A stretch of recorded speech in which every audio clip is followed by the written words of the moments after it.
This is the Bear Country Outdoors Barely a Podcast. I'm your host, Doug Joyce, and with me is James Forsland and Chris Cantrell. Thanks for joining. All right, here we are. We got another backdrop for you guys. It's another special one. Chris, why don't you tell us what's behind us? We have this is a lovely piece that you got going on here. Yeah, badass. We have a single taxidermy mount with a life-size 7-point Montana bull elk, and then we have a life-size wolf from Montana as well, which I know is a little hard to see because the wolf's kind of behind James us. is sitting in front of it. But it took many years and a couple taxidermists to get it done. But one of my favorite mounts, and you had to have them done separate times. You shot them the same year, yeah. Same year, though. Yeah. But trying to find taxidermists to do what you wanted. Yeah. Like the guy, a trick. James and I, old taxidermist, did the wolf, but he had a bad back, and obviously, I mean, you can see how big the elk is behind us. Like that's a big job. So, I had a fella do that and make this huge base. And put it all on wheels. It all comes apart. So you can wheel it around to places? Yeah. Oh, 100%. Dude. And then I shot Have you done that yet? Not yet, no. Not yet? No. I think we moved it once. I Yeah. don't know why I helped you move it, but... My dad's 70th birthday yeah. party. Yeah. Yeah, that's right. Yeah, We got to get this thing out the way. Yeah. Yeah. And Make some room for the party. I don't know. Can you see that? I got a little 5-point bull. That's just a... No, it's on the ground right there. I don't think it's in frame. See it, but you got a zebra behind him. Yeah.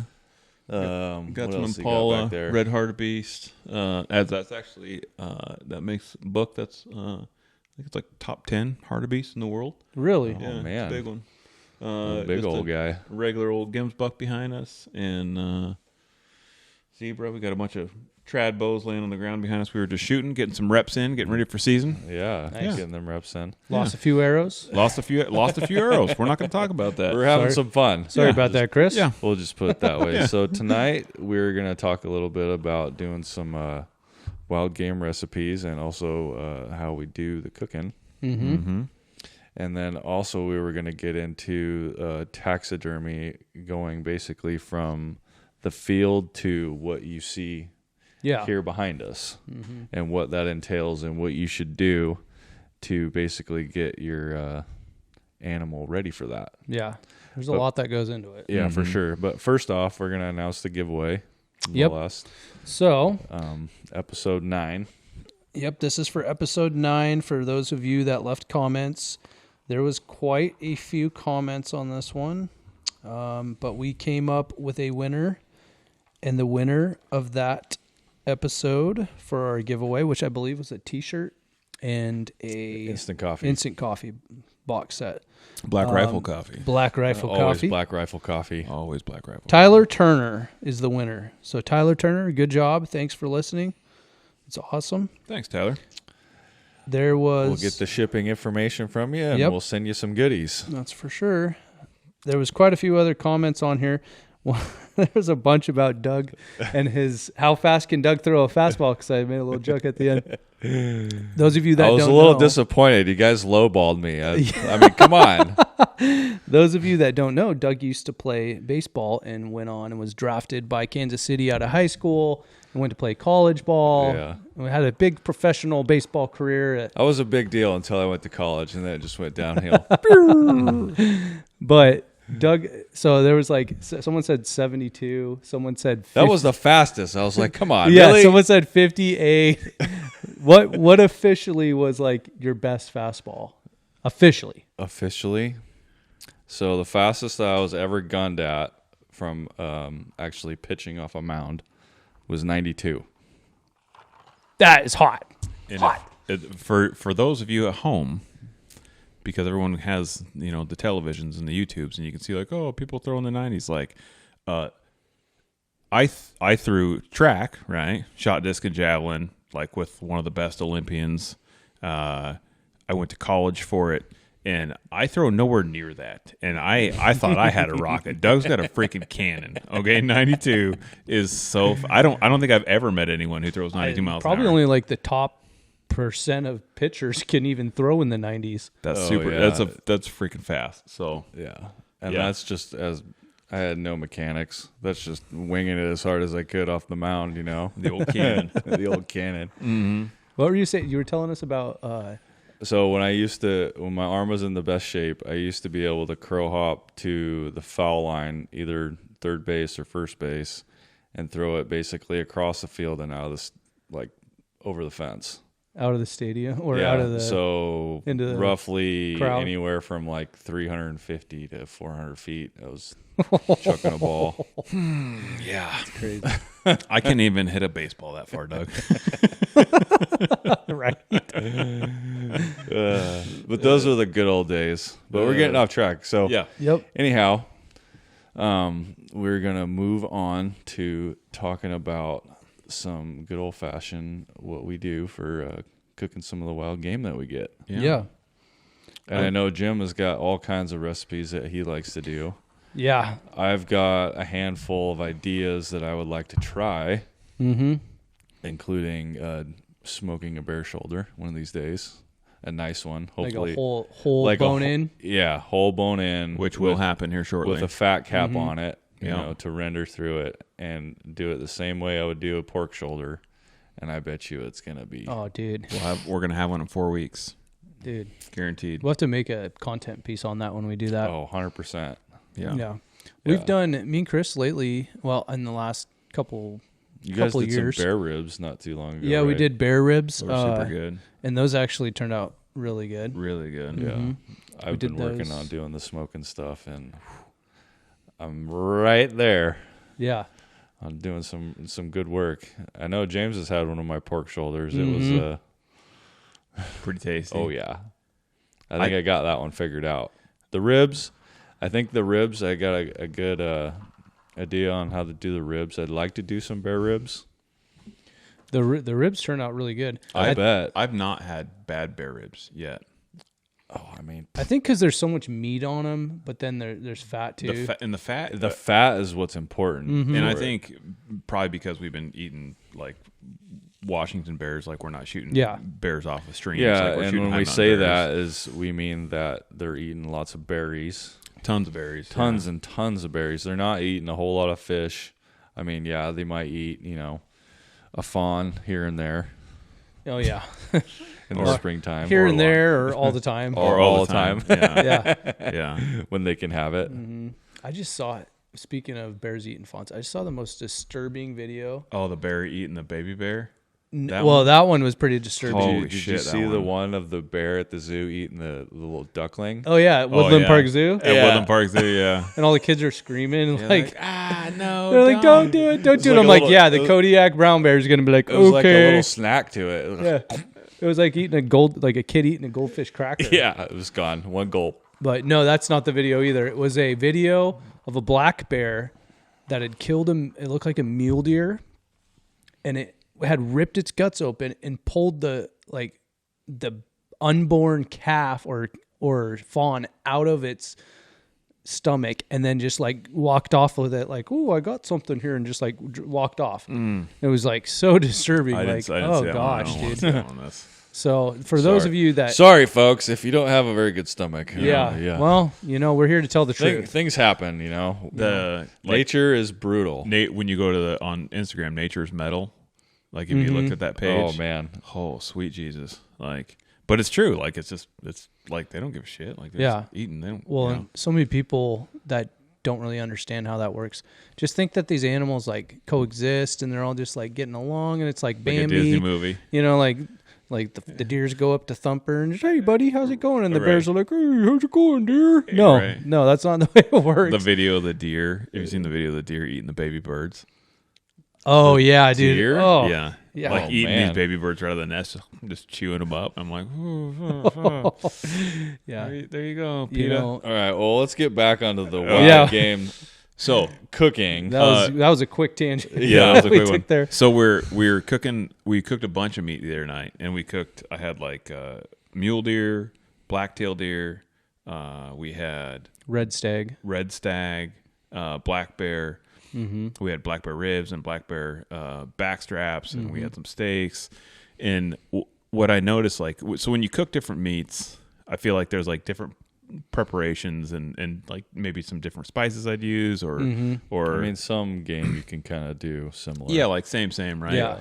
And I did notice, and I feel like this has been fairly consistent, that like when we do black bear, like you had cut, James I'd never done this before, so he like cut up a bunch of, like, we had a bunch of bell peppers and nonsense, right? Like yellow ones and red ones, and, Right. and he cut them up and he put them in just a pan sheet, and I had this like random steak, and it's all like had a bunch of silver skin and shit in there, and so he just cut it up into slices and just threw it in this pan with these peppers, and then put it in the oven, and I was like, I've never done it like this, like, and I'm thinking like, James really doesn't know what he's doing, you know, like it's kind of weird. It's like, what the hell?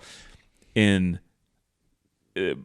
basically, like, that was like the main seasoning was these peppers, right? And Peppers. I think I put a little bit of some sort of seasoning on it too. yeah, because I have millions. I'm a seasoned guy, right? And you got to have liquid in there. Yeah. So I think I dumped a beer in there. So when we took that out of the oven, and you ate these little pieces of like strip steak, almost like fajita type, pieces of meat, the pepper like essence soaked into the meat so well, and it tasted so freaking good. I was shocked at the amount of like flavor it had soaked up.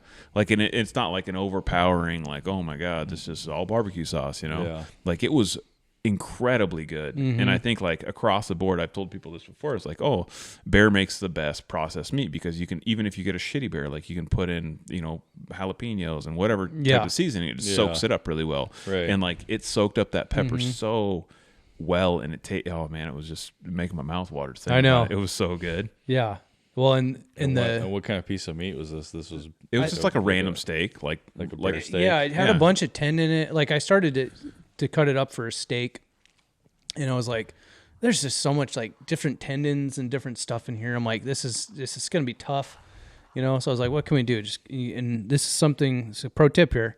If you have something that's really tough, or it's going to be really tough, or there's a lot of different tendons inside, maybe you didn't do a great job separating all the muscle groups, you can always cut them really thin and then season them up the way you like it. And then as long as you cook them in some sort of a liquid and you cook them long enough and it breaks it down a little bit, it's money. It was super Yeah. good. And it doesn't take a long time. Or you can cut it up into little chunks and do like a stew meat. Or that's always an the option. other way with a really tough piece of meat is just to cook it in the crock pot, but that takes a lot of time. This slow is just cook like it. a quicker fix, Yeah. is to do it super And thin. what I've noticed is when you do like a roast type of cooking, you got to make sure that you pay a little bit more attention to it, especially if the piece of meat doesn't have a lot of fat on it. It dries out. Yeah, you cook it a lot faster. Right. Like a deer roast compared to like beef roast or something like that. So with bear roast, because they have to be hit a certain temperature to kill the possibility of trichinosis. Not all bears have trichinosis, but there's a possibility. I always cook them well regardless. And pretty much universally, I'll either put it in a crock pot. I'll do it like what Chris was talking about, where you cook it thin and then just cook it in some sort of a liquid. Or with the ground meat, you're pretty good just to cook ground meat all the way through without losing the flavor. Right. Burgers or tacos or whatever. If you're cooking bear burgers, you want to make sure they're cooked well, not medium rare or medium. I have a pretty good story about that, but I'll save that one for a different time. I did like my dad had bought me one of those meter thermometers, and it's just like a little, I don't know, it's like 4 or 5 inches long or whatever, and you just stick it in the meat, and we put it in this when James and I were doing some random meat on the Green Mountain Grill, and you can just put it in there, and the little black plastic thing doesn't melt. Yeah, and it goes right to your phone, right? And I mean, I have like probes and stuff on my Green Mountain Grill, but I don't think it just doesn't work as well, and like the Wi-Fi is shit out there. So anyways, long story short, I put it in, it was fantastic. Like, it worked really, really well. It tells you like when to take it off and like the different, medium rare, medium well you can done. Set like an alarm for your perfect temperature. So especially for bear meat, because you can say, hey, I need it, I want it at, like at a minimum 170 degrees, right? Right. So I think that that is like, that's a game changer too, because you don't have to guess. Like, you don't have to worry about like, hey, am I going to feed my kiddo trichinosis? Like, no, right. I just slap that sucker in, and then I know. So I think that's a very useful tool.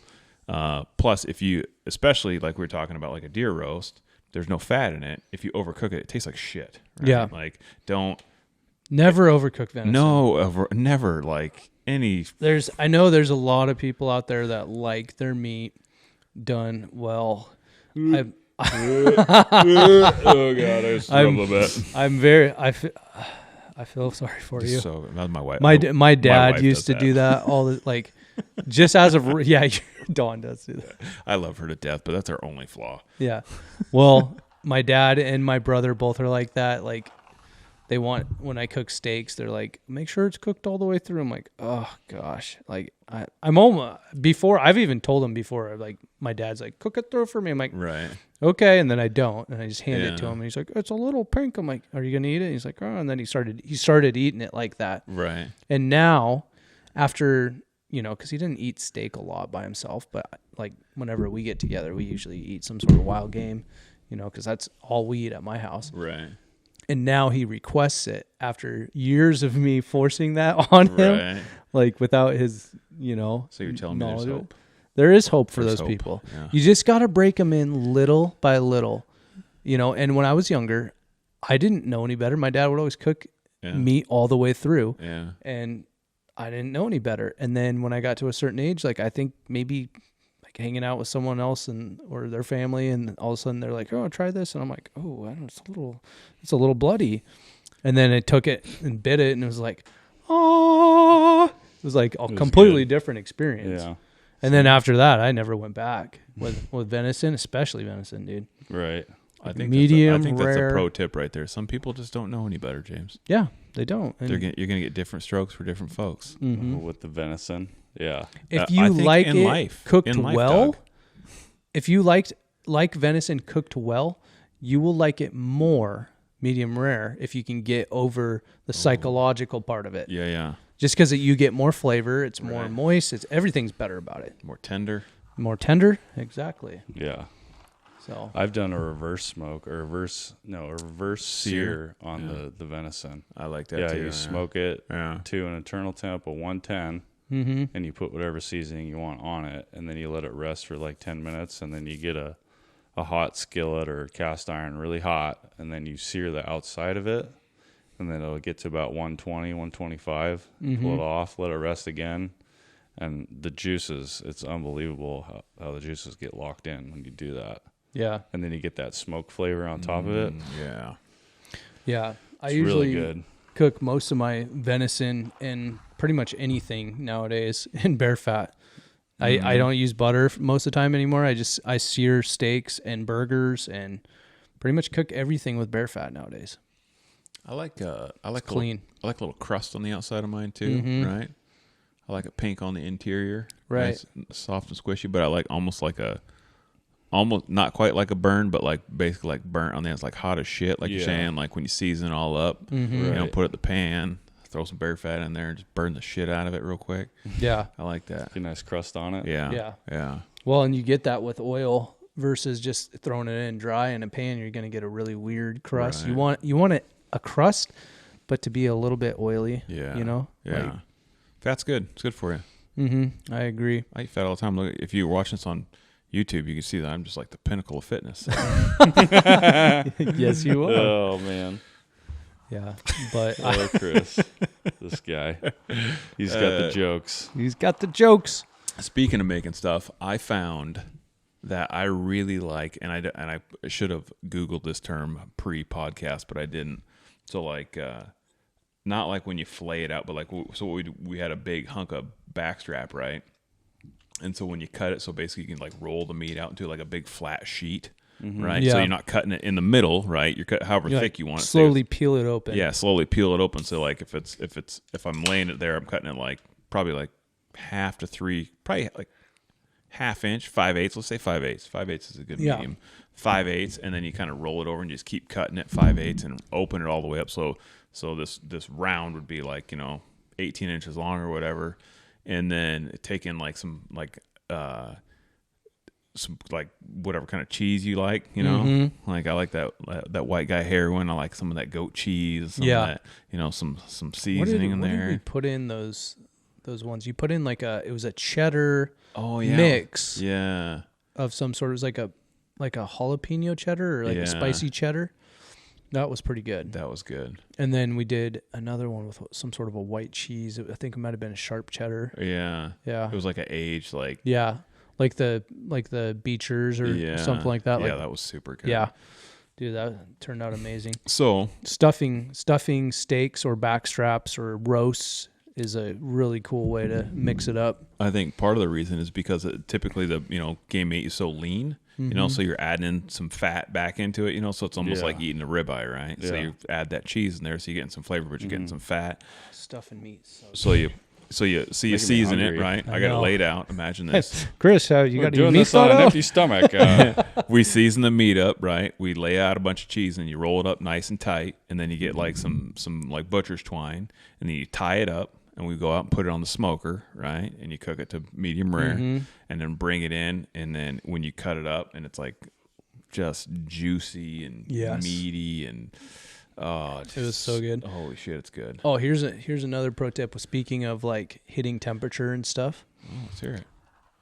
I am a firm believer in being conservative with the temperature. So on venison. So if you want medium rare, I'd say take it out 5 degrees before you hit, at least 5 degrees before you hit medium rare. It'll keep rising. Because if you pull it off, you're like, at I'm at temp. Or even if you're like 2 or 3 degrees away and you figure, it's just going to rise a couple more degrees, be more conservative with it, because you can always, you know, if you don't think it's going to hit temperature, you can always wrap it up in foil and it will hit temperature. Yeah. So that's me. Nothing pisses me off more than like trying to hit that perfect, you know, medium rare. It always goes over. And then it goes, you're almost there, and then it goes over and you're like, oh man. And then it's just like cooked through and you're like, but when you do hit it, you're like, oh dude, I hit it perfect. Yeah. We've had a couple of those moments too. But another thing that you can do with steaks, speaking of steaks, to make a normal, like a round steak, or let's say it's some sort of a chuck steak or something like that, to make it taste better and be more tender, more, you know, appealing for the family, is take a meat hammer and pound them out. Or some people put them through a cube, you know, that's where a cube steak comes in and stuff like that. But you can just take a regular old meat mallet, beat it out for a while, and then just beat your meat. Beat your meat for a while. Go home and just beat the shit out of it. Then you got to season it up just right. And then I'm not gonna lie, I love cube steak. Dude, I love cube steak. Cube steak. Sorry. It's super good. So there's a place. So when I go moose hunting, right? I'm not gonna give it away. But when I go moose hunting in Alaska, there's a spot that will take the moose, right? And they'll cut it up and do it, and they're like, "Oh, do you want cube steak?" And I remember the first time I'm like, "Cube steak, like what is a cube steak?" Like, sure, I'll try it out. And I remember I got them home, and I was so pissed on and moose is incredible, already, right? Like probably one of my probably top 3 game meats, period, right? Yeah. Like it's incredible. It's always good, right? You know, like even I haven't shot huge bulls, but you know, like getting a cube steak, I'm like, son of a bitch, I should have freaking cubed like 3/4 of the steaks, like minus the backstraps and the tenderloin. Son of a bitch, man. That's another thing. If you are a big steak fan and you want to like utilize more of the animal and not just make burger out of all this stuff, like you can always cube steak stuff, and you can take those more tough pieces of meat and cube them. And I don't think it's that hard to get a cuber, right? You know, it's just like this little machine thing. You just run it through. Yeah, just run it through. You can get some, like, if you got I'm sure everyone that's listening has a missus with a KitchenAid mixer that sits on the counter. It never freaking gets used, you know? Yeah. But it's red or some cute color, so that's why they even make little cheap hand crank ones, you know? No, you can run a bunch of stuff through there. And I think honestly, a lot of people like, say you go out and you shoot an elk or a deer. Say you shoot a big old buck and you're super jacked and you bring this ruddy old mule deer home, and the missus is like, "Oh, this is great. This tastes like washed dog shit. Thanks. I'm so excited. So excited for this." So you really got to be, if you want the missus to let you go hunting again, you really got to be mindful of how you're going to prepare this stuff, and it's super important. Like, especially if you have kids too, because you want your kids to be on board, right? We're not raising a bunch of snot-nosed little gun-hating liberals, so we need them to make sure that they love the outdoors and they like what they're getting, especially if they're like, "Hey, I want to go to McDonald's and get chicken nuggets or whatever." Like, no, we don't do that here. So I think that learning how to cook is super, super important, and I think that however I don't give a shit if you want to turn your whole critter into burger because you want to eat tacos. Like, I don't give a shit. That's a start. You got to start somewhere, right? Yeah, do what you like, and you don't have to do. You don't have to just grind it all up. You can take it to a butcher, and they can make pepperoni. Oh yeah, they all can kinds make of stuff. summer sausage. They can do all kinds of stuff with it. Right, you can do a lot of that stuff on your own, but like me and Chris, we would love to make all of our own stuff all the time, and we do make a lot of our own stuff depending on if we have time or not. But if time is, if it's shorthanded, we bring it out to Tuss and we have Tuss do it, and Old John Tuss out on Camino Island. If you don't know him, you do now. And I know I'm going to get a lot of hate John. And there's going to be some people like, "Don't share my butcher's information. You're ruining the area." It's like, dude, the area's already ruined. Okay, we got to. Here's the deal. We got to keep. He's going to retire. We need enough business for Emery to stay there. Yeah, keep doing this. Emery, what's up? Keep grinding. Grind my meat, please. You guys make the best pep sticks ever. Like the pep sticks, the land jaggers, the bratwurst, the summer sausage. It's all incredible. Yeah. It's super, super good. I think that definitely takes a little bit more effort than just grinding up some meat and cutting some stuff up. And depending on what it is, like for bear, they have to make sure it hits temperature. as well. When they're doing when they're curing. doing the process. When they're curing it, and there's usually like a curing process depending on what you're having made. Right. And then when they smoke it, it has to hit a certain temperature. And I believe John does something with the bear meat prior to all of that to make it hit a certain temp to kill trig. So it does a great job. It's like a science. It literally is. Yeah. Yeah. Super great guy. If you don't know what you're doing, you're probably right. Yeah. Take it in. Take it in. Make it taste good. If you take your entire whatever it is, elk, deer, bear, doesn't matter. If you like, I'll take it in, and John will be like, "How much do you want?" And I'll be like, "Turn this whole sumbitch into pepperoni sticks because I want one freezer dedicated to pepperoni sticks because they're that good." Yep. And these guys can I test need an it. unlimited supply to and make sure that we can eat them during the podcast. Every podcast. Speaking of, where are the pepperoni sticks? They're upstairs. Chris will they're perfect. You'll have to sneak up there during this next segment But, we can have a snack. I think, just start with something you like. You don't have to be a super tough guy. We're not all David Goggins, like who gives a shit? Eat what you want. Just make your stuff taste good, right? Right. If you just want to eat pepperoni sticks, that's fine. Go pay your butcher. If you want hamburgers, that's fine. Like I made some the other day and I seasoned the shit out. I'm not a purist where I was like, oh, I only do huge primal cuts of meat and I don't season them, or just, S&P, that's the stuff for me, no, right. I got a freaking 50,000 seasonings, whatever Costco carries, I got it, Yeah. And I'm like, I want to sauce some of the stuff up, because I like the way different stuff tastes. So I don't like to drown it in seasonings. No, but I want But you hit a like you have with me, I'm always in a certain mood, like I feel like maybe something spicy, or I want something a little salty, or I just maybe something like that caramelized onion butter stuff that we did the other day. Dude, that was so good, by the way. Oh, super good. Yeah. There's all these different things, and depending on your mood, you can always add more. It's good to mix it up. Yeah. Even if you can't cook, like it's like you can go to Costco or you can go wherever, you can order stuff online, like buy some seasonings, like pick up a cookbook. Our great friend Stephen Ranella has like 30 cookbooks, right? So you can like pick a recipe. Shout out, Stephen. What up, dude? And honestly, I was just talking with a buddy of mine, Sean McCarty. He's a like super famous chef guy down in Arizona, right? And I was asking him because they'll do like wild game, but it's like farm raised or whatever, but because he cooks for billionaires, right? Right. And I was asking him, and his was like, even for me, and I cook a lot, right? I'm the one my wife doesn't cook. I'm the one who cooks all our meals. So most of the time, right? I can't say that. I just say my wife just made some like killer elk enchiladas. I shouldn't say that, or red stag enchiladas. They were freaking incredible. Watch yourself. I know. But like he had sent me a recipe, and I was like overwhelmed because it had like wildflowers and shit in it, and like all sorts of stuff. It was very, very fancy, right? Yeah. And he's like, oh, I have a 3-day buco recipe or some shit. I'm like, yeah, dude, I'm not going to do that. Like, I'm going to show up and I'm going to hammer this stuff out. So I think it's important for people not to get overwhelmed or feel like, oh, I got to do this super fancy. You should keep it simple. Yeah. Salt, pepper, a little bit of olive oil. You shouldn't feel like you have to, like if you're going to get into cooking, you shouldn't feel like you have to do all these fancy things that you see on the internets. Like, we follow a lot of, at least I do. I follow a lot of food pages. Nerd. And yeah, I know. There's well educated, Chris. There's a guy that I follow on the Instagram. It's his name on the Insta is Wild Game Gourmet.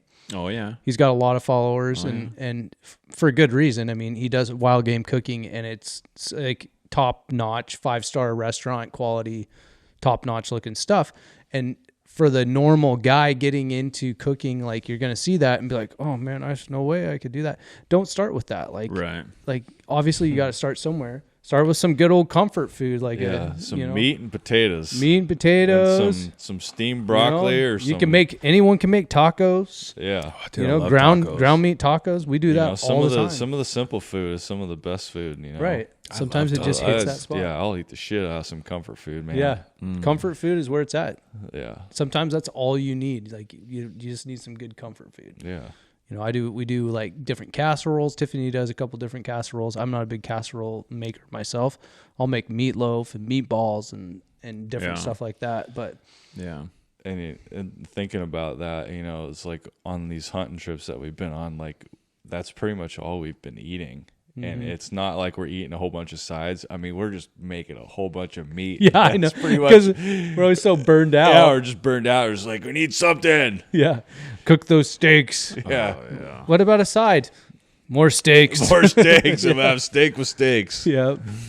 Because when you get back at the end of the day after grinding so hard, you're just like, I don't have time for potatoes. It's going to take too long, or that's too fancy. If it's a side, it's like a can of corn. And we're not even like putting it on a plate. We're just like grabbing it off the grill with our fingers and just eating it like cavemen. You know what I mean?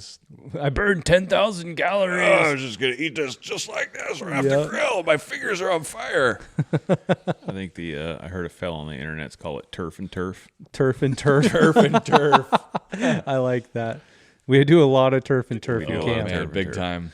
I think so we're going to talk about some taxidermy and some preparation, but I think that kind of ties into the meat preparation as well. So like in the field, goes hand in hand. Like after you shoot a critter, and this ties into the taxidermy thing as well. I think when you break an animal down, number one, keep it clean. Like if you take dirty meat to John Tuss, do not. He will tell you. Don't mention my name because damn son, look at this stuff. How the hell did you get it like that? So John always tells me bring a little tiny tarp in your backpack, right? Because it weighs nothing and it can fold down to nothing. That way you can lay it out, put your animal on it, and butcher it up. Who cares if your tarp gets bloody, right? At least your animal stays clean, right?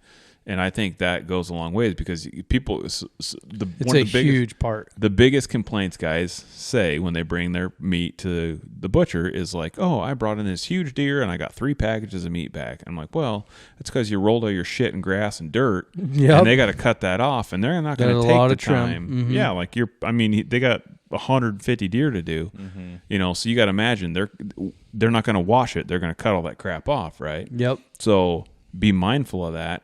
If you get dirt on your deer or your elk or whatever your game animal is, they will cut it off and you're going to lose that meat. So be very, okay, you took a week off of work. Mm-hmm. You bought a rifle from me, so you're broke and in debt, right? you owe your wife before you even go on the trip. before you go on a trip. So, I mean, it costs a lot of money. And then Right. when it comes down to the reward, then you piss away 50% of your meat. Like, Yeah, it's really important to be very careful Right. when you butcher these animals. that's Number why one, I always like bringing an animal That's back a- to camp that's and a doing pro it tip. there, other than Yeah. doing If you the field can. dressing. if you can get them out whole and hang them, that's great. But you need to get them apart. Get the guts out, let them Yeah. cool down. That you'll know, especially if you go like we're gonna go, because we don't have a spring bear season when bear finally opens in August. Yeah. It's super super hot. So once you get the guts out of an animal, you got to open it up and you got to start airing it out. You want to get the skin off. You want to get some air flowing to cool that animal down. And I Yeah. think it's really important that like people don't realize like, hey, yeah, you just took this time off of work and you spent all this money, Right. and then all of a Especially sudden- with the bear, because not a lot of people know that it's really important to get that carcass cooled down or get that hide off. Yeah. Otherwise, you'll Immediately. start losing the Yeah. hair. It's like, this is the way I envision it when you get a bear down, and with every animal too, but bears especially. yeah. It's like as soon as that bear hits the dirt and it's dead, Clock's it's like ticking. there's a alarm Yeah. that Yeah, is you about gotta- to set off, and you got to try to go. beat it. Yeah, you Yeah. gotta go. Clock's Whatever ticking. you're doing, Yeah. you gotta make it happen and get that hide off as Yep. soon as you can. Yeah. And I've seen a lot of people spoil meat and spoil hides Yeah. and stuff like that because they're not fast enough, or they just don't know any better, Yeah, or they just don't think about it and they just do what they do. And especially with a large animal, you gotta, if it's a certain degree outside, you have a very short amount of time to get that thing cooled off, and you got to get it broke down and in the shade. If you're not by somewhere where you can get it in a cooler or on ice or anything like That's that, a really good tip. Get it in the shade. Yep, get it in the shade. get it bagged up and protected too, because you don't want Yep. maggots. Yep. Yeah. That's why I always, if I'm going somewhere where I know I can't drag it out, I always have game bags in my pack. Yeah, me too. You got to have enough to do your animal. And then if you're with someone else, then 90% of the time, if you're hunting, with random guys, they're not going to They're have not enough gonna have stuff either. anything. So then you're always sacrificing. I always have more than one set of game bags that I bring with me, regardless. Yeah, buy some good game bags. They're worth their weight in gold. And They are. Don't buy the giant, huge, heavy, thick canvas ones if you're going to be packing in somewhere. Right. They have their place, but like the game bags that I have, they're the super light. They're expensive. They're like $40 for a single game bag, right? But they're super light. They pack down to nothing, and they're really like dense woven fiber. So like almost like a silk pillowcase type of deal, right? So they're really tough, but at the same time, like I can pack 4 or 5 of them and know that I'm going to get all my meat covered up, and then I don't have to worry about like Super lightweight. Yeah, super lightweight. Yeah, because I'm worried about the weight. Like, I don't want to pack these, and then you go in there and then you lose half your shit, or it's covered in dirt, or like you said, maggots, or I think it's super important to get it. Especially like you're saying, get the hide off. So you imagine like when you shoot a bear, especially since we don't have a spring season, we're going to be hunting them in the fall. They're going to be fatter, right? So you imagine like when you shoot a bear, it's basically wearing a sleeping bag, right? So even if you get the guts out and it's hot out, like James said, get it out of the sun. That's super important. But you got to get that sleeping bag off, which is a hide, right? I think. Do we want to tap into the taxidermy part of that right now, or we want to? Well, I mean, we're kind of in the talking midst about of it it, now. really. So I this think can go that, 2 and 2. Yeah, this I is kind think- of leading into how you go from the field to Yeah. what we have behind us, So so to speak. obviously, I'm a big fan of taxidermy, right? And I've messed plenty up too. So I think that I think it's really important to share those mistakes so other people don't make them. It's really important. Well, why don't we start out by doing, if we're going to jump into that, would you say is the 3 most common mistakes that you can make if you're not experienced with trophy prep, or like just getting something if you ready? want to have something, Mounted. If you want to have get something mounted, yeah. leaving the hide on, probably the biggest mistake. Leaving the hide on. Leaving the hide on. You leave the hide on the animal, even if it's cold outside, because the meat or the fat or whatever's on the inside, depending on what type of animal you shoot, will hold that heat. And if there's heat on that hide, the hair will slip, meaning the hair will physically fall out during the tanning process. And you say for instance, people get really upset because they'll be like, oh yeah, I shot this, whatever. And I sent it to the tannery, and then they said, oh, all the hair slipped. But when I sent it in, it had all the hair. That's not how it works. No, right? It's not. The hair follicles kind of start to they just go to shit because they get the heat and it causes bacteria. And the bacteria gets in there. And anyways, long story short, after they tan it, so what they do at the tanning is that after they flesh it, they get all the crap off the inside, right? So that's probably another pro tip. After you get the hide off, like say for instance, if you shoot a bear, there's a ton of fat, especially a late fall bear. It's going to have a shit ton of fat. You cannot leave that on the hide. Now, I'm not saying you have to get every single little piece of meat or fat off of there, but the more you get off... You don't want huge slabs. Yeah. Yeah. Because all that does is hold the heat on there, right? Yep. So, because we want to cool it down. That's the main focus, right? That's the main reason why you want to get the hide off. Is to cool it down. And I think one of the third biggest things is know how to cut an animal apart. Like and I'm not talking like disarticulate to like break it down into quarters, but how, if you've never got anything mounted and you don't have a taxidermist, you can't ask your taxidermist. Well, you should look something up, or hopefully be around somebody who has done this before. I'm going on a bear trip here in a couple weeks, and we plan on bringing like, I don't know, we could possibly bring 10 bears back, right? It's going to be a lot, right? Wouldn't that be some crazy shit? And it's a very real Get possibility. ready, folks. It's about to blow your doors down. Yeah. Yeah. So I just went over to my taxidermist and picked up a just incredible mount, by the way. Super cool. Yeah. So Brandon Flansburgh at Stuff Taxidermy, he's over in like a Dryden Cashmere area. Is an incredible taxidermist, and he did like a bobcat possum mount. Anyways, getting off track here. I'm pulling out, and I know how he wants things done. And he's like, hey, how many guys are going on this bear trip? And I said, oh, there's 4 or 5 other guys. He goes, how many bears you got? And I go, well, we could shoot 2 apiece.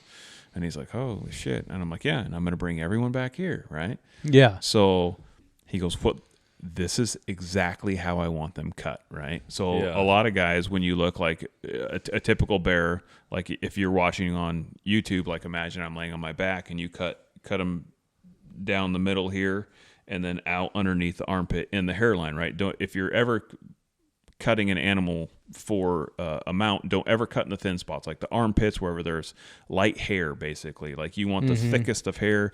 If there's a hairline, especially on a deer, if you can imagine, like if my arm is sticking straight out in the bottom of my hand, there's a hairline that naturally comes together that creates a spot to where a taxidermist can sew it up, and then you won't see the sew lines. Now, if you cut it like on the top, like along, let's say, my bicep, my forearm, you're going to see that sew line. You're going to see those stitches. It's going to look like shit. So don't do that. So cut inside where 2 hairlines come together, where the hair is the thickest.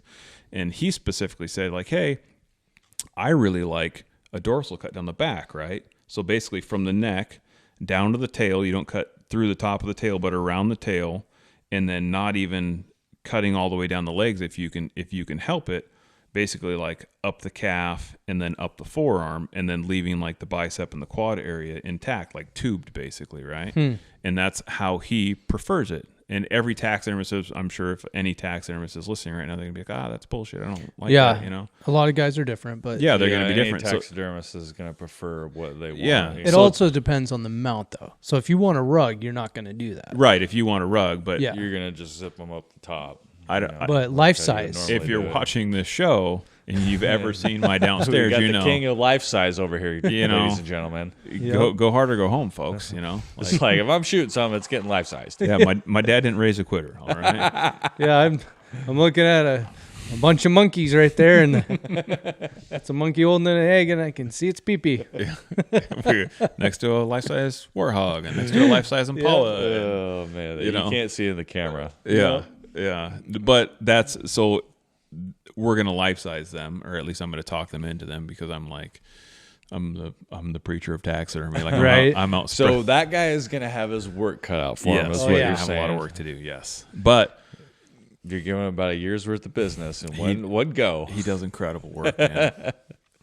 Yeah. If you guys haven't seen my the old Instagram, I think I put a reel up or something like that. It's incredible. Like the possums, and it was from last year's trapping season, and the bobcat, and it's coming down. Like, he just does really, really good work. And so I'm just like, hey man, like, he's doing a life-size antelope for me right now. He's going to do a bunch of life-size bears for me this year. Hopefully another life-size elk or deer. Like, And then who knows what So- happens in the fall. yeah, Speaking of bears and life size, yeah. what are you planning on doing with these hopefully 2 like giant black bears? Oh, hopefully giants. Yeah. I know what I'd like to see you do, but I want to hear what you have in mind. So Oh boy, it sounds like you guys have been talking about this. So I haven't talked to him at all about There's, it. I don't want to jinx Okay. myself, because last year I had a plan where I was going to shoot all these bears and basically fell flat on my face, and which is good, right? It's okay, Chris. I did too. Which is good for me, right? Because it drives me, right? It drives me like I got this fire burning inside of me now. I'll prove So- it to you. I'll prove it. So the idea is hopefully to shoot 2 bears in Alberta, and I'd like to shoot 2 bears here, and then hopefully if I can get to some other state as well, possibly Montana. I'm going to stack up as much as I can, and maybe I'll do like maybe I'll build like a boxing ring, have some UFC bear fight. I don't know what Oh I'm man, gonna do, that like, would be legit. something like that. We'll see. Well, I was thinking, so I saw this mount when I was younger. This is one of, like, when I first got into bear hunting, I saw it in a magazine, and it was 2 7-foot black bears on their hind legs, like colliding, like both colliding. And one had it like biting on the other one's neck, and the other one was like wrapping its paws They're around fighting, it. basically. Yeah, they're just 2 giants two, colliding. like 2 big boars fighting. and right? one was a jet black, and one was like a chocolate. Oh yeah. And they were just going at it. And I was like, man, someday I'm going to do that mount. And I've been like, when I get a 7-foot black bear, I'm gonna hold on to it, and then I'll get another 7-foot black bear. I'm like, you know what? I'll just do it with 2 6-foot bears or 2 6.5-foot bears or something like that. I've never shot a 7-foot bear. Neither have I yet. 6'6". That's it. Yeah, I think my biggest one was 6'5". Yeah. They just don't want to get any taller. They get fatter for me. Yeah, and we're not talking squared, ladies and gentlemen. No. We're talking nose to tail. Nose to tail. Yeah. I know. It's a hard mark to hit. I hear guys talking about shooting 7-foot bears all the time, and I'm just like, man, like, Cowboy Troy was a 7-foot bear. I bet you he was 7 feet. He was probably an 8-foot bear. oh, here we go. An 8-foot bear. I don't know about that. It looks like a Volkswagen Bug, everybody. Yeah. I know he was probably pushing 7 feet though. Gosh. But back to the taxidermy before I get too sidetracked. I think that it's super important. If you don't know what you're doing, that's no problem. I think you need the thing that people don't realize is it's as soon as you shoot an animal, especially I feel like a lot of people will shoot an animal in the evening, right? Mm-hmm. A lot of people are going to have cocktails in camp. Right, and you're not going to wake up, and the morning hunt is a waste. Try and basically. take care of everything before you get too far gone. You get your midday nap, you go back, you have the leftover chorizo burrito that's been sitting in camp for 6 hours, and you finally go out and you shoot this thing. Well, the problem is it's a lot of time. Not only is it a lot of work, but it's a lot of time. Yep. Like, you cannot rush this. You need to take your time. Have good headlamps. If And you're going to be, sometimes the recovery doesn't it's not quick. oh no, I've had all day recoveries, Yeah. and you get back to camp and it's dark. Yeah, you you shot need- the thing in the morning. you need help. Take your time. Don't rush. Like, if it gets dark, like, who gives a shit? Like, just know that, like, if you have to leave something overnight and it's hot, it will spoil. 100% every time. Yep. Even if there's snow on the ground, and if you shoot a big enough animal and you don't get the guts out of it, it will spoil overnight, guaranteed. Yep.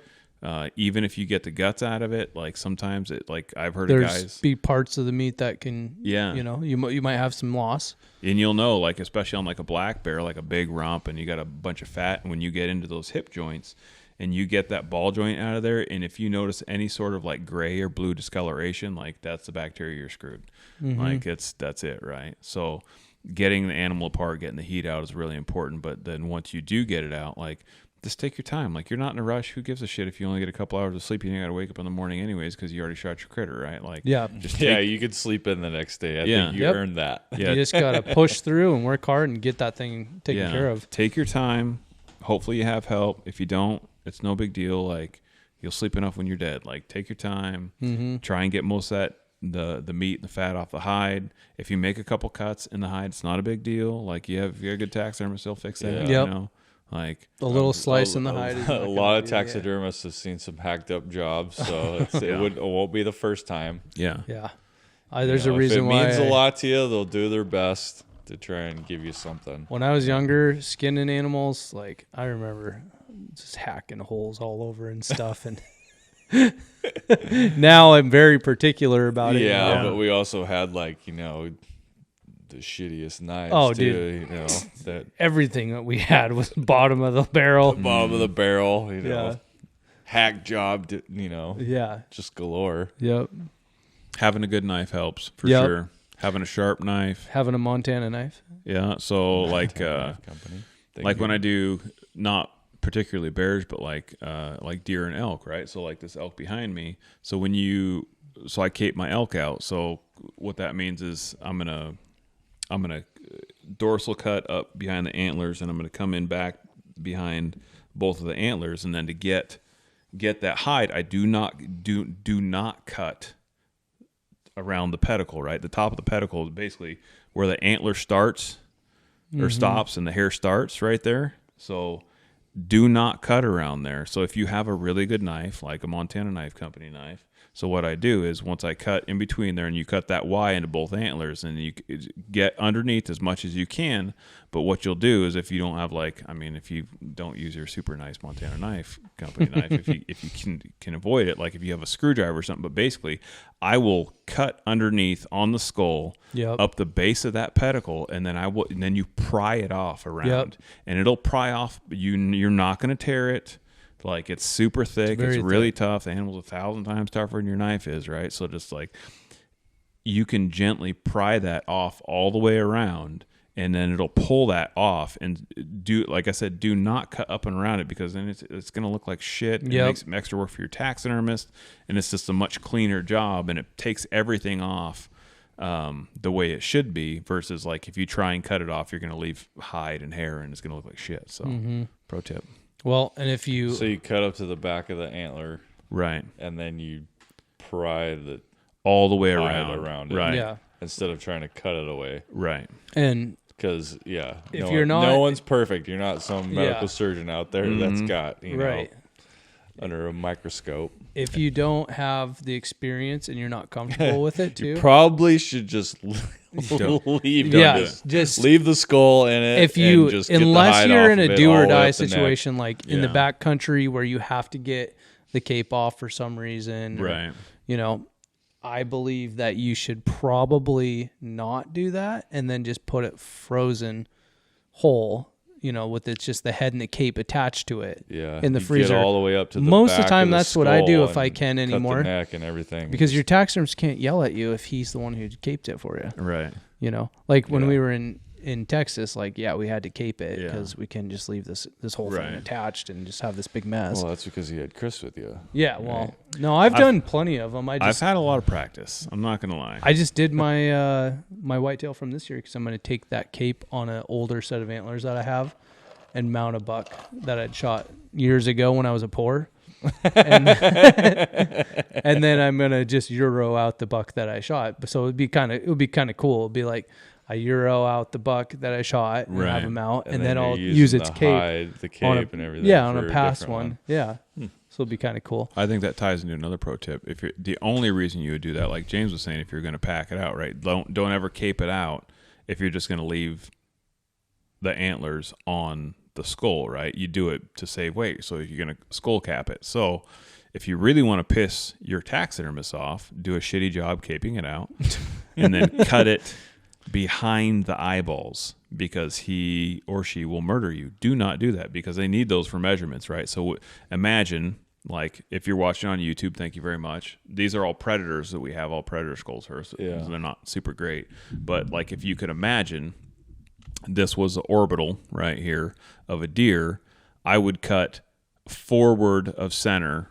on that so he can get a measurement off of that. So basically, if you want to cut, even at the very front, you're going to cut straight down here, and then if you took that, if you cut this down, and if the imagine the antler sticking out here, the pedicles right here and right here, you would cut this straight back at a 90. So you're going to cut all the way back because this is the on the back of the skull, and this is where your like the backbone's going to be sitting right here. So cut it back down here. Don't cut up here. So if you're watching here, not here. So here, straight down, and here, right? Yeah. And that pulls off, and then you're going to have a little bit of brain cap in there, scoop that out, especially if you're transferring over state lines. They don't allow that anymore. So if you are listening in Washington and you're going to go hunt out of state and you're going to shoot any ungulate, you cannot transfer the skull and the antlers. They will not allow you. That's illegal. Don't do that. Because of chronic wasting disease. Yeah, because of CWD. So you need to learn how to do this. If you need James or Doug or I to come out and show you how to skull cap something, you can hire us for a nominal fee of, a moose hunt in Alaska or something like that. It's totally fine. Grand bugging you. That's my dick bone dealer, by the way. I know he's like, yeah, I've done this 10,000 times. I don't need your help. Yeah. But skull cap it, get the brains out. That way you don't have all that extra weight and the size, honestly, because you can imagine like when you shoot like an elk.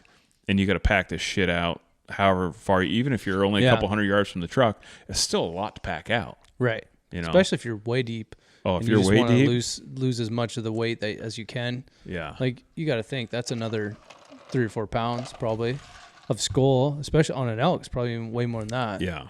It gets real heavy. Mm-hmm. Doing just the cap with the antlers compared to the whole thing. Yeah. Compared to, like, if you were going to get it mounted, you would take the cape out, and then you just cap it off and then leave the rest of the skull.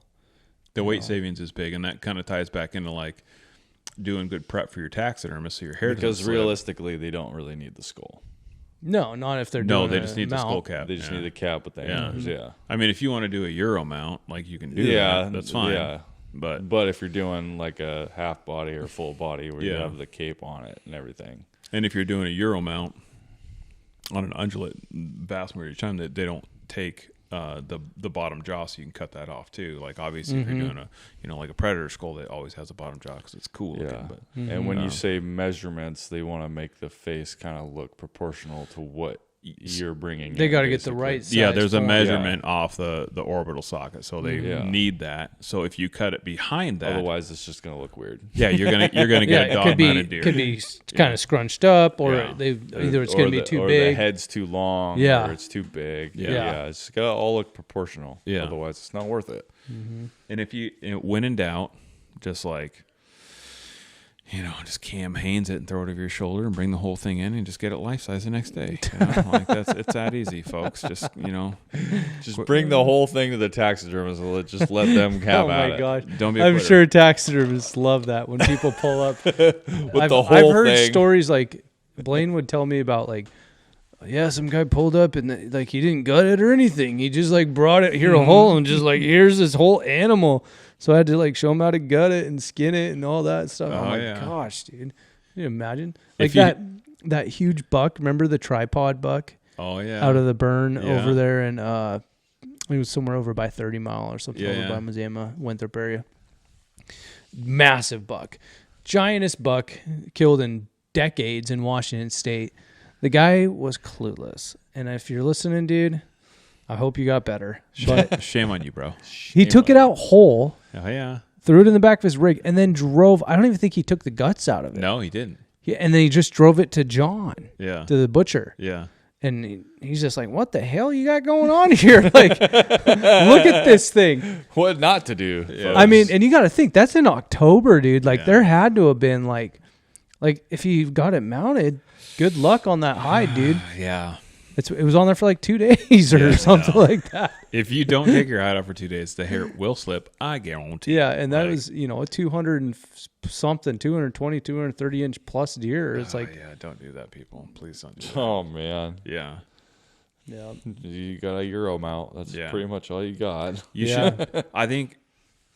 Here's a pro tip. I think that if you have the time, you should practice. Anything you shoot, like deer, elk, bear, whatever, you should practice cutting it as if it was a life-size mount. Mm-hmm. Because you shouldn't, If you have the time. If you have the time. Yeah. I'm trying to remember who said this. I was listening to some podcast or something. Was it John Maxwell? I think it was John Maxwell. Fail forward, and he said there was a professor, and he split the class in half, right? Pottery class, and it was like, hey, both of you, I'm going to grade you. The left half of the class is based on quantity, and the right half of the class is based on quality, right? And so what happened was, at the end of whatever, right? The group with the quantity and the group with the quality, they grade them both, and the best work out of both, like the finest pots, came out of the quantity because they had made so many, they got so good at it, right? That they knew how to make a perfect pot, and the quality that they sat and they thought about how to make the best pot. Long story short, like it was shit, right? Because they didn't have any experience. So get out there. Don't think about like, oh, I want a life-size one eventually. Like, just practice. Who cares if you got to pack an extra 10 pounds? Like, pack that shit out, right? Yeah. But you should practice it ahead of time before it comes to the big game, right? Like, say you get some big hunt, like eventually, probably not in Washington because no one will ever get drawn for a quality tag. Right. But if the dog comes down the stairs. I think that if you have the opportunity to practice, I think you definitely should, I agree with that. Because when it comes time, when you actually want a life size. When you really want it to count. And you don't know what you're doing, right? And you don't have the help. Yeah. I have another tip while you were talking about that, where this is something that I probably should have picked up when I was younger, but I didn't. And now I think about this kind of stuff. If you shoot say you shoot something like a deer or a bear or something really respectable that you would like to get mounted, but let's say you're broke. You don't have money for that, right? Mm-hmm. You know how long a hide can stay in a freezer? A very long time. A long time. Yeah. So even if you are like, oh, well, I don't have any money. Well, maybe you'll have money in a year, maybe 2 years, maybe 3 years. Maybe you save up a little bit. Make payments. I'm guilty of that. I got a bear in my freezer still. Yeah. Make payments, dude. It's okay to put it in your freezer for a year or 2 or 3, and get it done later.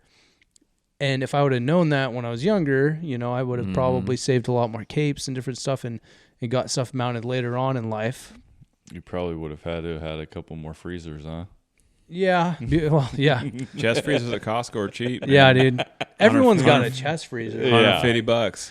Like, just save the cape, and then you can cut the antlers off. Like, you don't have to put it in there whole, like the whole thing. No. Cut the antlers off or whatever, or do a Euro on it. You can always take a Euro and cut the antlers off and get it mounted later on. That's just what I'm going to do with that. I have two pro tips on that, James. Okay, let's hear it. Man, you guys are loaded with them. I got a couple of This them. is pro tip night. Maybe we'll just name this pro podcast. tip is have a pro do the work for you. If you know one. So pass it off. Yeah. So if you say you shoot something and it's really hot outside, and say you do a poor job and you leave like a bunch of meat or a bunch of fat or something, and you take it and you're like, oh, it's okay because I have a fridge, I'm going to throw it in there, or even a freezer, right? And you water up into a ball and throw it in there, especially a bear. Like more, this goes more towards like spring bear, right? So a spring bear has a big, thick, beautiful coat, right? And you take that and say you waited a little longer because it's kind of cool outside, and then you just wad it up into a ball, and then you throw it in the fridge or the freezer. Well, the thing is, you can imagine, like, if you took a cold beer, and rolled it up, the dog is just doing acrobatics over here right now, and rolled it up in a sleeping bag, right? Yeah. It's hot outside. It's gonna stay freaking cold for a long, long time, right? Because you can imagine, they don't have sweet ass burner Kuyu coats to put on. That's basically what it is, right? So it will take a long, way, way, way longer than you think for the cold to get into the center of that, right? So you need to make sure before you put anything in the fridge or the freezer that the hide is completely, like, it doesn't have to be perfectly fleshed out, but it's got to be cooled down, right? So as long as that's cold or cool, by the time you put it in there, you shouldn't have a problem. And I've had a problem with that. That's why I can say that. Yeah, I've And seen people in lose the- hides you You because just of that. don't want to roll it up when it's still warm. Yeah, do At not all. roll it up when it's still warm because you will have problems. Yeah. And the second thing is I learned also from being poor is you can because you can keep something in the freezer a long time. Can all relate to that. So you cool it down, number one, and the way you roll it up and put it in the freezer, and this goes for an elk, it goes for a deer, it goes for a bear, it goes for anything. The parts that will freezer burn first are the face and the paws, right? The ears, the face.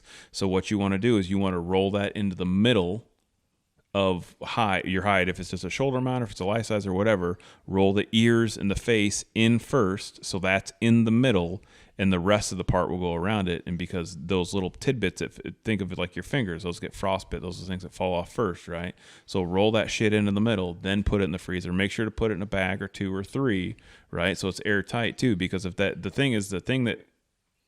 how you get that freezer burn is the air circulates in there and dries it out, and it's so cold that that's the stuff that goes to shit, and then the taxidermist or the tannery can't fix it, right? Right. So make sure it's airtight and roll the little parts into the middle.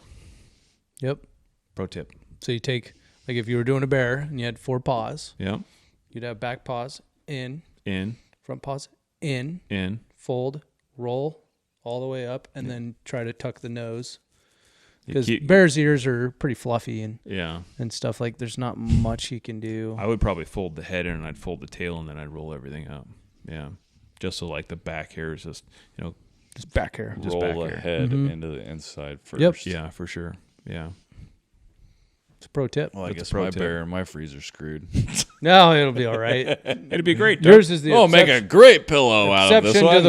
to the rule. No, we can make a pillow. Yeah. Throw pillow. It would be sweet. To throw a That's pillow. best case scenario stuff too. Like, I mean, if you did it, you take it in. If you're trying to get as it pristine as possible, I mean, if you're just trying to have something, Yeah. whatever.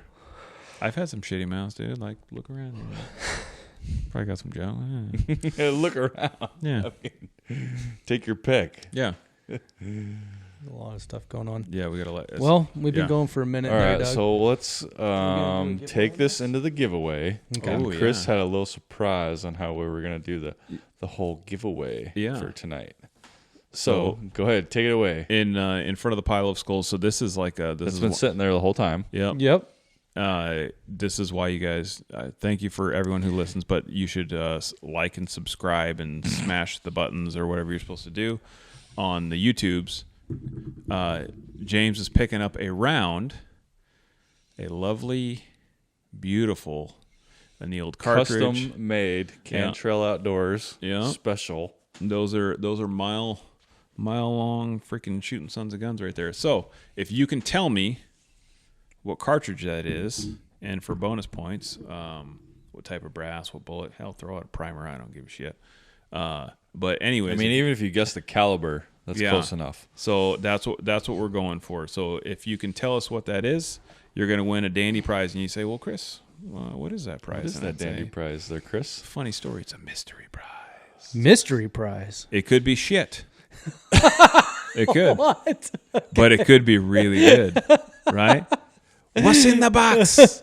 What's in the box? It's a mystery box. So there you go, folks. All right. Yeah. And all you have to do to get that prize Because you have to watch the video. Because if Yeah, you're you're listening, gonna have to actually you ain't gonna look. be able to give it. I mean, you could just throw something out there if you just listen. yeah, you could. It's got to be good. Check it out on the But- YouTubes. On the old YouTube. You gotta comment on the YouTube. Yep. Yeah. Leave your comment. That's what we're going off of. We just got the monetization status. We're 53 cents in, so suck it. We're basically rich and retired. Telling all our bosses We're on our way, guys. we quit in the morning. Yeah. Yep. So it's good stuff. So tell us what that is. We'll send you something cool. Yep. All right, Doug. So let's give a shout out to the sponsors before we get too far. I'm a big fan of the loopholes. If you guys have noticed, if you haven't, check out the Instagram page. We just did a post. We were out in the gun shop, and if you don't think we're loophole fans, just watch the video. you will now. Yeah. Right. And Black Rifle Coffee. We're big fans of Black Rifle. It's good Black stuff. Rifle. Can't get enough of it. Love Black Rifle. And then James has the Yep. shirt I'm on. wearing the Montana Knife Company Speed Goat. Made in America. That's right. They had some beautiful knives. Mr. Smith, thank you very much. Yep.